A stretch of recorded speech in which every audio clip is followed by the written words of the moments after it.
My name is Dasha. Welcome back to my channel. Today, I'm coming clean. Listen, we all have those moments where there's a ton of hype around a book, or we just want to like something more than we actually did, and we end up giving a rating we don't really believe in. Or vice versa. The book is supposed to be bad, or we're not supposed to like it, and then we give it a rating, and then we're like, fuck, this is actually a lot better than I thought it was. So today, I'm going to talk about some books that I changed my rating on after having read it and rated it initially. This can either be rating it higher than I initially did or lower. I just think it's sometimes fun to go through and think, hey, my opinions have changed, my tastes have changed. Maybe sitting on it for a little bit did a little bit of good, you know? You do a little bit of thinking, change your mind. It's good to reflect sometimes. And the other thing is, like, just because people rate things a certain way doesn't always mean that it's like a completely objective rating, and I think sometimes other people's opinions influence ratings. So this is also me going back and saying, you know what? I don't give a shit what other people think of my ratings because they're mine. My rating system is for me. It's not for other people to look at and say, oh, like this is the end all be all, right? Like no one does that for anyone else's rating. So I think it's important to keep ourselves, honest. So without any further ado, let's get into it. All right, so the first book I want to talk about is A Darker Shade of Magic by V.E. Schwab. This is a adult fantasy about there's like 4 Londons, and you're following someone that can travel between the 4 Londons, and they're all kind of different and have different levels of magic, yada yada. It's a booktube darling. Everyone knows about it at this point if you watch any kind of fantasy booktubers. And so when I discovered booktube, this was one of the first books I picked up because I found it at Value Village for dirt cheap, and I was like, perfect. And I read it, and there was all this hype.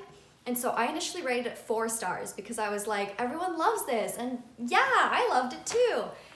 I did not. I thought it was extremely mediocre. I did not remember anything just only a few months after having read it. I was trying to think about the plot. I was trying to think about what happened.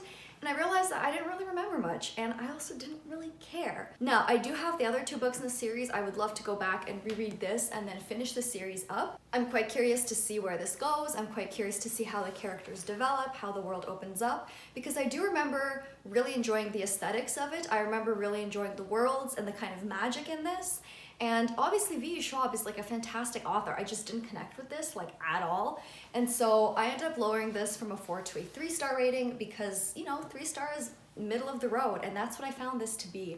I think the hype that BookTube gave it definitely made me consider my rating and think, oh, maybe I should rate this higher. Maybe I do like it more.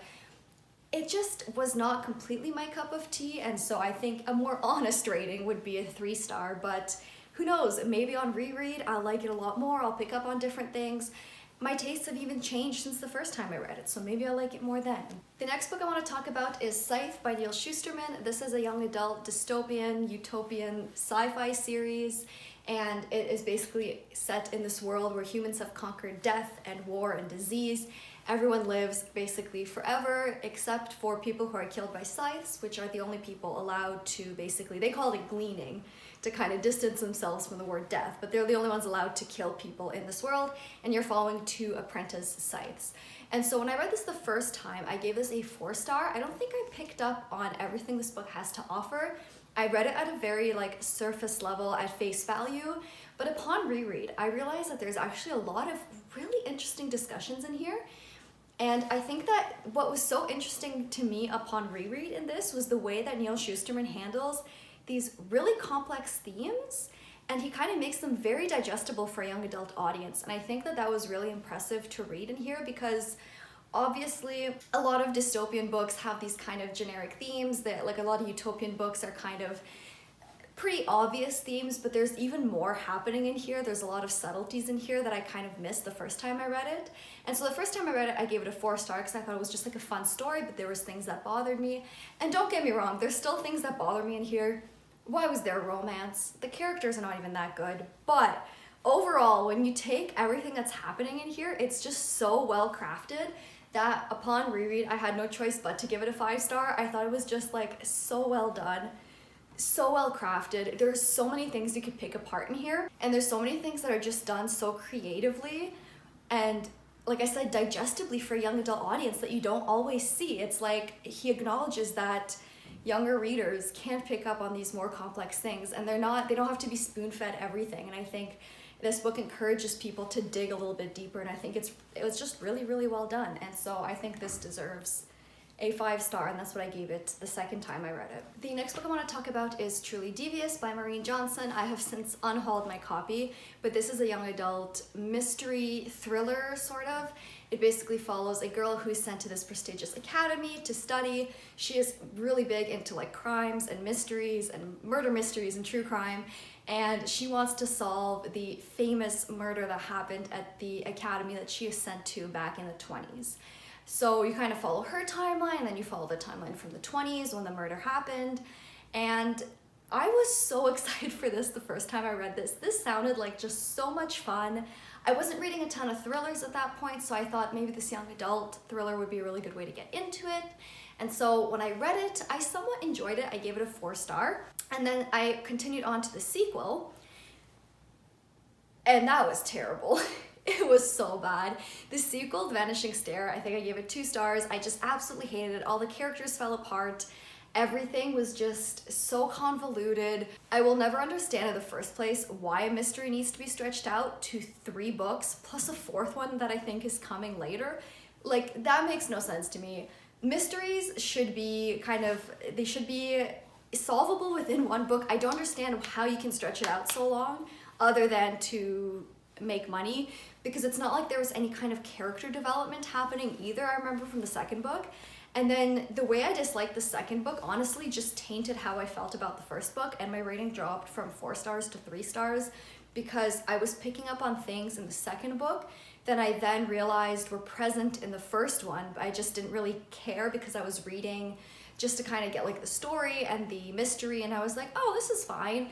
But those issues and those flaws were really, really present in the second book, and so my rating overall dropped for the first book from a 4-star to a 3-star. I still think the first one was better than the second one. I still think that if you're interested, you might want to pick it up. I just realized that it really wasn't for me, and the second book really helped me see that and helped me realize that there is a lot of things I didn't even like in the first one when I thought I did.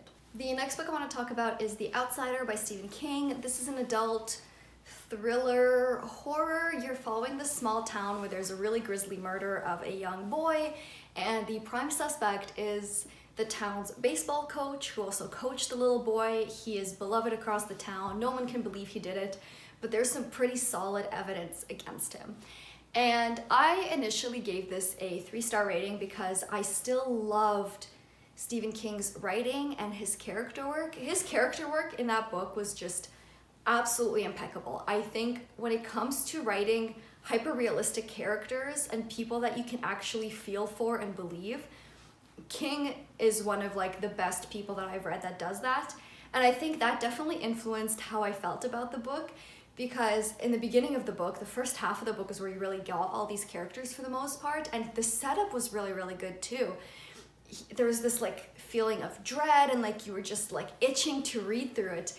And then you reach the halfway mark of the book, and in my opinion, it fell apart. But I felt mean giving it anything lower than a 3-star. And I was like, but the characters are good and the writing's good. So I ended up giving it a 3-star. But like every time I thought about that book and I saw it on my shelf, I have since unhauled it. Every time I saw it on my shelf, I got filled with this like rage that this book could have been so much better, but it wasn't. And it felt lazy, it felt unfinished or rushed, and I ended up dropping my rating to a 2-star. I just thought like there was nothing there to make me give it more than that. The characters were good, which is why I didn't get a 1-star, but the rest of the story I fucking hated. And I got angry every time I looked at it, and I'm like, that's not a 3-star book to me. So that one definitely dropped, and that's a book I actually don't recommend to anyone. The next book I want to talk about is Mockingjay by Suzanne Collins. So this is the 3rd book in the Hunger Games series. We all know this by now. Hunger Games is this big battle royale, match to the death in this country called Panem. Our main character, Katniss Everdeen, goes to the games to take her sister's place. Chaos ensues. We've all been there. I think the first few times I read this, I rated this like 2 stars maybe. I hated it. But upon reread, I had to ask myself, why do I hate it so much? because I think the first time especially that I read it, I was like, this is just like, this doesn't make sense, I don't like this should have happened, and this should have happened, and then this shouldn't have happened. And I think I was just letting my very strong like fandom attachments get in the way of looking at it as part of the series. I was just like hanging on to characters, and I was hanging on to plot points that I thought were gonna happen, yada yada. And I was letting also like the friends that I was talking to about this book with influence my decision. And like, frankly, yes, the first time you read it, especially in that like Tumblr era where everyone was a fan of this, it was frustrating. All of us really expected better. All of us felt the same frustration. So it's easy to get swept up in that like hype. But upon reread, I reread this in like 2019. I realized that this was not that bad. And like, hear me out. Was it frustrating? Yes. Did things happen that didn't need to happen? Absolutely.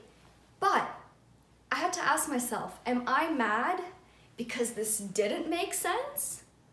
Or am I mad because this made sense with the characters, I just don't like it? And I think that's what made me realize that this was actually not that bad. This was actually well plotted, well written. It makes sense with the characters, it makes sense with the story.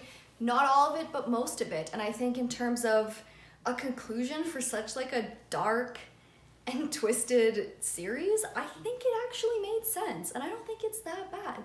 It's not my favorite. Some of the things don't make sense. This is not like a 5-star read, but I don't think it's that bad. And I was just kind of unfairly judging it constantly because of just like overall personal feelings, that when I stepped back and had some time away from like the fandom and the hype, I realized that it's just actually pretty well done. Overall, this series is still solid, and this is not like an outlier in the series. I think this is pretty stinking good still. And my final rating of this ended up being 4 out of 5 stars because overall, I think this ties up some things pretty well.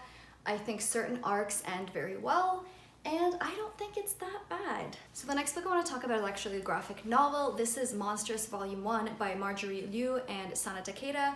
This is a fantasy graphic novel about this like kind of steampunky world. The art style is very Art Deco. It is absolutely beautiful. And that's what kind of drew me to this. And when I read it, I think I wanted to like it more than I did because I'd like spent money on this, and like, I don't know, I wanted to like it a lot more than I did, and I wanted to have a reason to continue, so I rated it 4 stars. I'll link the wrap-up where I talk about actually there. And I think even in that wrap-up, I acknowledge that this didn't leave any kind of impression on me. I don't remember what happens. I don't remember any of the characters particularly, maybe a couple of them. This book was just very confusing because obviously doing world building in a graphic novel is very different from doing it in a regular novel. So I also just wasn't really used to reading like mangas or graphic novels, so it was a lot more difficult for me to kind of catch on to what was happening. I didn't really get what was happening. I didn't get where we were going. I didn't understand any of the different like fantasy races or any of the history that they were trying to do. It was just a big convoluted mess, but I think I wanted to like it so much that I ended up giving it 4 stars, and I'm like, I'm not even sure why I did that. This wasn't even that long ago. It's not like me trying to like get hip with the kids. I don't even get it. And thinking about it now, I would give it a 3-star. I would definitely continue with this series because there's something about it that's intriguing. I don't know if it's just the art style that I'm like super into, but there's something about this that makes me want to continue, and I have a feeling that the payoff will be worth it. Just this first volume, maybe it just needed a little reworking in the way it presented the plot and the setup and the history of the world, but it just didn't quite work for me. And I don't know why I was insisting on like rating it 4 stars when it really was mediocre to me and I expected more from it. So that one definitely dropped a little in my eyes, but I would definitely continue this. I think the art style is just absolutely magnificent. Like, it's absolutely beautiful. I just couldn't tell you anything that actually happened plot-wise in here, which is not good. The next book I want to talk about is The Devil All the Time by Donald Ray Pollock. This is an adult thriller, horror, American Gothic literary novel. I read it really recently, so I'll link the wrap-up where I talk about it up here, but basically follows a young boy from a small town who meets a bunch of different people throughout his life, and he has a lot of like trauma to deal with, and a lot of really shitty people. And I read this recently and I gave it 4 stars. But let me tell you, I have not stopped thinking about it since. And the more I think about it, the more I can't find any flaws. And so I think this deserves like a 5 star for me. And it's rare that I bump it like all the way up like that. But this was honestly just so good. When I think about the things that I would usually find flawed, for example, a lot of King books I can't give 5 stars because he like over-sexualizes his writing really weirdly. Or The Only Good Indians, I couldn't give it 5 stars because the pacing and some of the writing was really off, like the writing style didn't completely work for me. I can find absolutely no faults in The Devil All the Time. It was gripping, it was disgusting, it was twisted, it was everything I wanted, and it worked so well. I flew through it, I was gripped. It burrowed itself into my mind and has stayed there, and I think any book that can do that to that extent deserves a 5 star from me. There's just something about it. I can't even explain it. It was just fantastic. And the final book I want to talk about is Wool by Hugh Howey. This is an adult sci-fi dystopian. You're basically following people who live in this underground silo, and that's how their society is set up, because the outside world, you cannot walk there, you cannot breathe the air. Even if you send someone out in a suit, it disintegrates. It's just like completely unlivable. So everyone's stuck in this underground silo. And there is a rebellion that is brewing. Pretty typical setup. The first time I read this was one of the first adult like sci-fi dystopian books that I had ever read. So I gave it a 5 out of 5 stars. I was super entertained. I thought it was a lot of fun. And then I reread it because I bought myself the sequel. And I thought that it was good. It wasn't 5-star good. So if you've read any other dystopian books, even young adult, you'll be able to spot the plot twists from miles away. And for some people that doesn't really ruin the fun, but I think when you're looking at a book like this, I think the plot twists are pretty crucial. I think when you're hooked and you're trying to get through something because you want to know what happens, if you already know what happens, you're less likely to want to continue reading. And on top of that, the characters were kind of mediocre, and the writing was like nothing special, and there was just some really weird forced like relationships and romances that just didn't make sense. And so looking at it overall, I don't think 5 stars is fair. Was it a ton of fun, and do I recommend it? Absolutely. I still think this is a 4-star book because I think it is fairly solid. Again, on like the fun scale and on the overall like sci-fi dystopian elements, it was pretty solid. I can't really fault it. I just don't think it deserved that 5-star rating. And if that's not enough, I actually DNF'd the sequel, Shift. I thought it was terrible. And I don't think it really taints how I view Wool, but I definitely think that I gave it much too high a praise like the first time I read it. But overall, I would still recommend it. It just does not deserve a 5-star review. It's like absolutely nothing special or nothing to write home about, but it's a good iteration of what it is. And that's it. I hope you enjoyed taking a little trip down memory lane with me and seeing how my ratings have changed. I'm sure there will be more of these videos down the line because obviously I think about the books I read all the time and reconsider. My social media is linked down below. You guys can always come talk to me there. And other than that, I will see you in the next one. Bye!